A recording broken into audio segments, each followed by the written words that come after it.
Hello! Welcome or welcome back po dito sa Angel Francia PH Tarot. Cancer, Sun Rising and Venus Placements. Kamusta po kayong lahat? Mga madam and sir, I hope na nasa mabuti po kayong kalagayan. So, in today's video po, alamin natin kung ano ang mga mensahe, sagot, at ano ang gustong sabihin sa iyo ng mga guardian angels mo tungkol sa mga katanungan mo. Okay, katanungan mo regarding your situation right now, mga pinoproblema ninyo. It could be love life, it could be your career, it could be anything.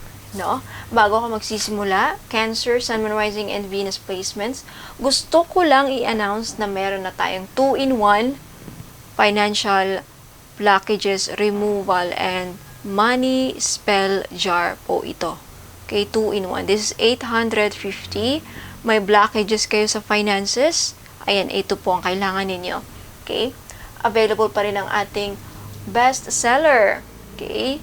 Napaka-powerful na red bracelet. Kung may problema kayo sa sarili niyo, mabigat ang katawan, hindi makatulog, ayan, parang ang hirap-hirap, parang down na down, ayan, tutulungan kayo ng bracelet nito. Eto, mga blessings and opportunities ang darating dito.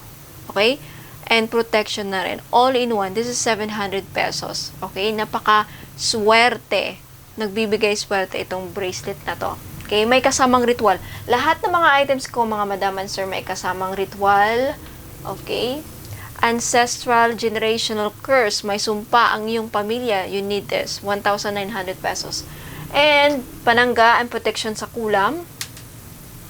Okay? This 1,000. Black tourmaline stone.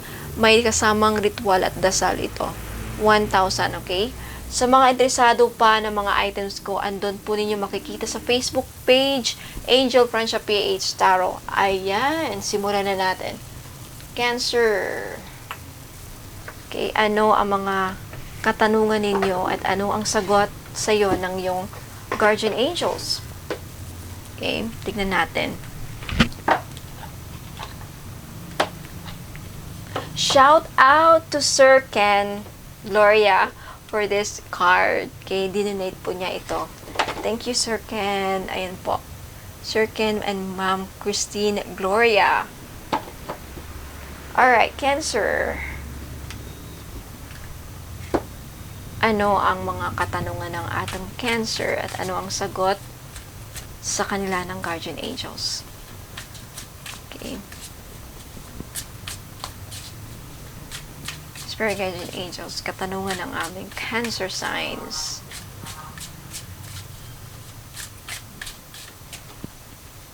Okay. Sagot sa mga katanungan ng aming Cancer signs. Spirit guides and angels. Okay. You have the Empress. Okay. Ayan. So it's really up to you how to nurture yourself. I feel like Cancer, a lot of you right now, you need to take care of yourself first. Unahin mo yung sarili mo. Okay? Take good care of yourself. If you are asking for abundance, asking for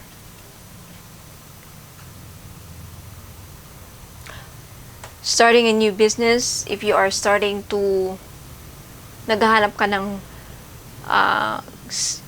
sign, or like, I feel like some of you Cancer, parang meron kang gustong simulan.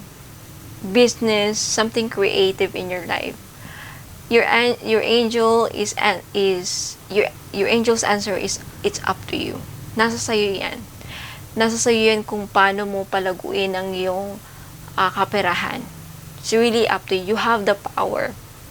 Okay? Yeah, you're trying to create something in your life. You're trying to invest into some kind of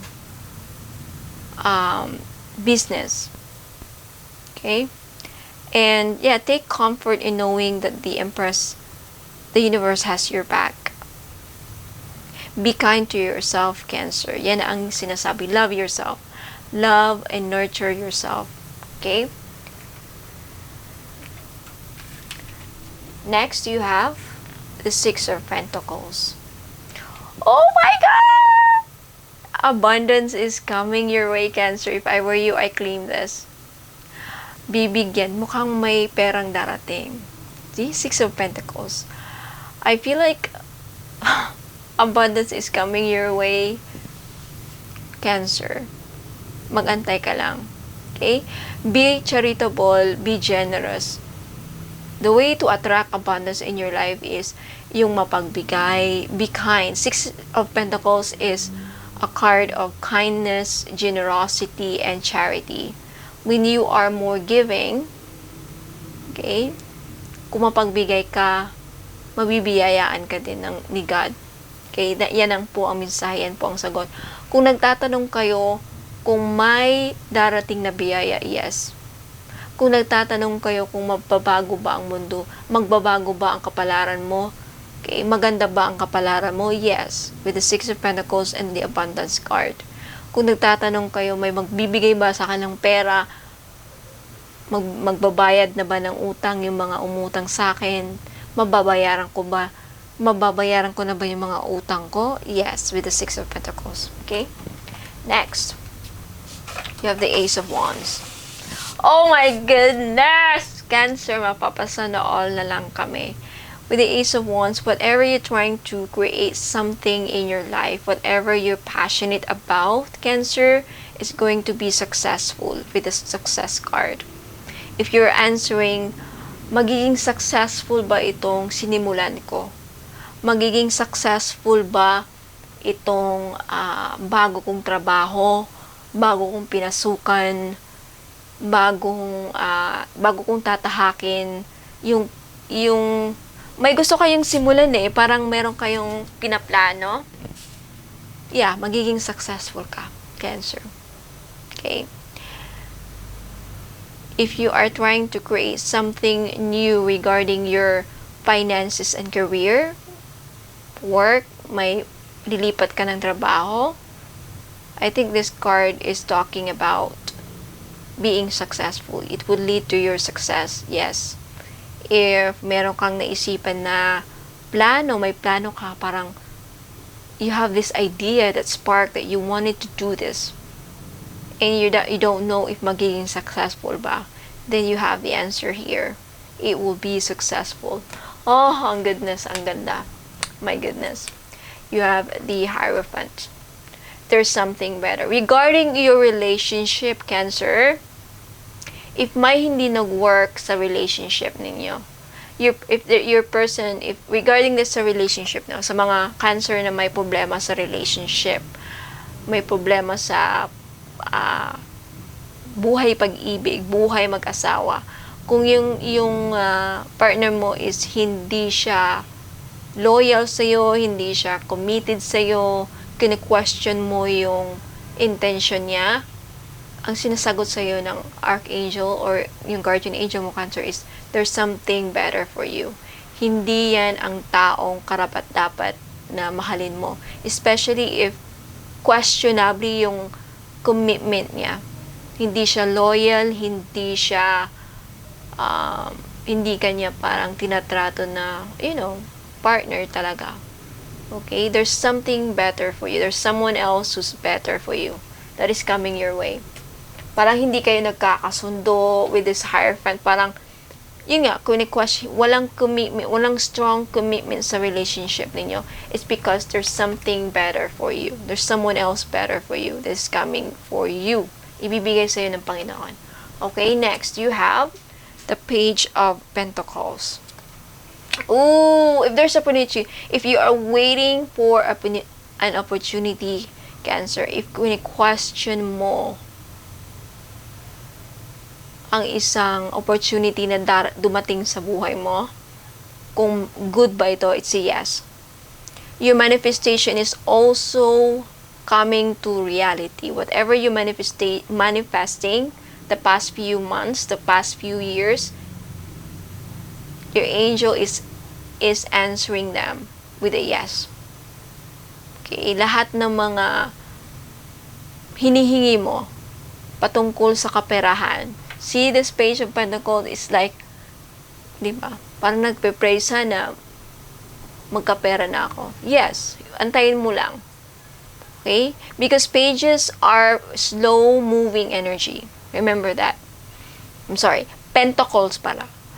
Page of Pentacles is very slow-moving energy. Okay? So you have to be patient when it comes to your kaperahan, kasaganahan, when it comes to your success. It's not like napanood mo itong video na to, bukas may pera na. No, it's not. Sabi ni Ma'am Angel, ganito, ganyan, wala namang dumarating. You haven't been patient. Okay? Patience is virtue here. Okay? And this is a general reading, so iba-iba ang timeline ninyo.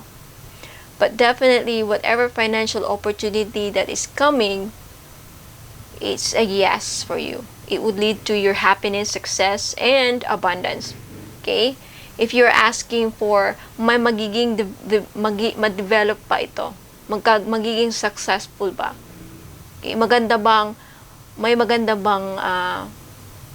May good news ba na darating sa buhay ko? Yes. Okay? Ito bang information na narinig ko or dumating sa akin, maganda ba to or hindi? It's a yes.